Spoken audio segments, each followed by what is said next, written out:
আমি হলাম পুনরুত্থান এবং জীবন। যে আমার উপর বিশ্বাস করে সে যদি মরে তবুও বাঁচবে। আমি তাকে কখনো ছেড়ে যাব না।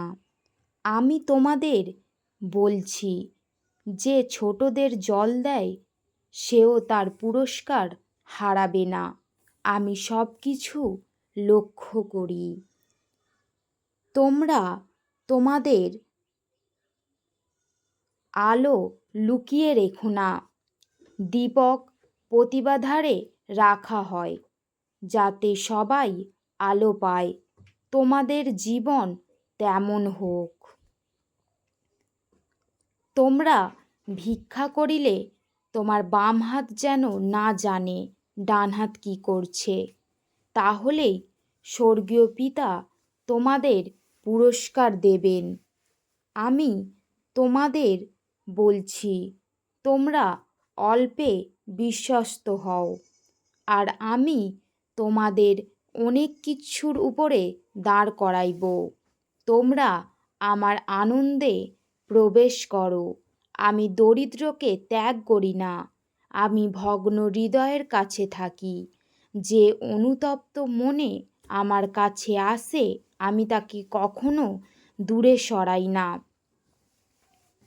আমি তোমাদের বলছি, ভালো গাছে ভালো ফল দেয়, খারাপ গাছে খারাপ ফল দেয়। তোমাদের জীবন ফলেই চেনা যাবে।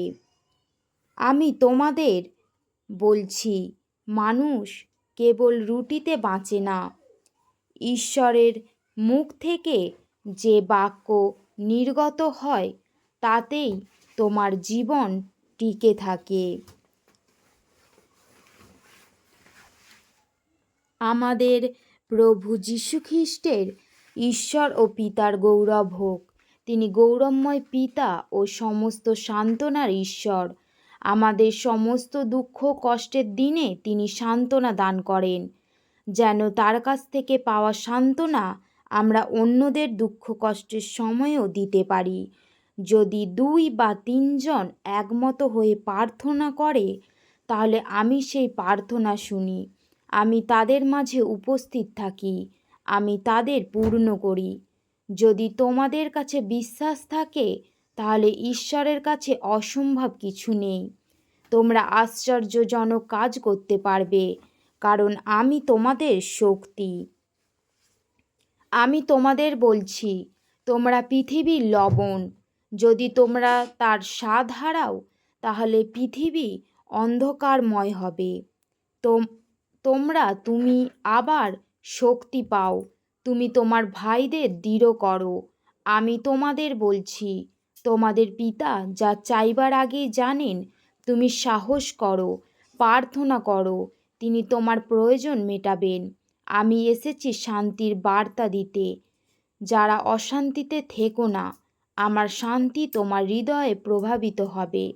আমি তোমাকে পূর্ণ শান্তি দিচ্ছি। হালেলুয়া। মহান ঈশ্বরের ধন্যবাদ হোক। ঈশ্বরের বাক্যে ঈশ্বর আশীর্বাদ করুন।